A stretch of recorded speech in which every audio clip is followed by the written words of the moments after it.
Është mëdha për shqiptarët e Kosovës. Ishte qershori i vitit 1986. E nga shtypi doli numri i parë i revistës Ditoria Islame. Krejt kjo në kohën ku shqiptarët e Kosovës po përballeshin me shtypjen e vazhdueshme të regjimit serb. Por kjo revistë mujore nuk u kufizua vetëm me përmbajtje fetare. Revista e krijuar nga Bashkia Islame e Kosovës shërbeu dhe si mjet informues për ngjarjet më të rëndësishme të kohës. E pikërisht 40 vjetori i saj mblodhi në ambientet e Fakultetit të Studimeve Islame personalitetet të njohura të vendit. Muftiu i Kosovës, Naim Tërnava, tha se Ditoria Islame shërbeu si një zë i fuqishëm i ruajtjes së identitetit shqiptar.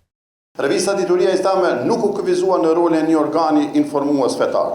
Ajo shndrua në një qendër të mendimit dhe edukimit, në një tribun të afirmimit të vlerave islame kombëtare dhe në një zë të fuqishëm të ruajtjes së identitetit përmes faqeve të saj. Kjo revistë u tha se nuk e ndali votimin as në ditët më të vështira. Për këtë fjalë të mëdha pati edhe kryeministrin e detyrë i Kosovës, Albin Kurti. Kosova në okupim gjatë viteve të 90-ta, gjërsa liria e shprehjes dhe informimi në gjuhën shqipe u përballën me kufizime të rrepta, revista Ditoria Islame e ruajti dhe vazhdoi botimin dhe shërbeu si hapësirë informimi, reflektimi dhe dokumentimi për zhvillimet të cilat e prekin shoqërinë tonë. Ndërsa kryeredaktori i revistës Ditoria Islame, Dritan Arifi, tha se misioni i revistës që nga themelimi është fisnik.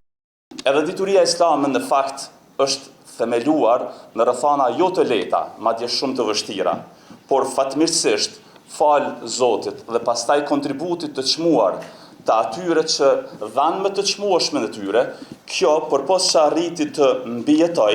Në fund të kësaj akademie Soleme nuk u haruan as ata që kontribuan në këtë revistë.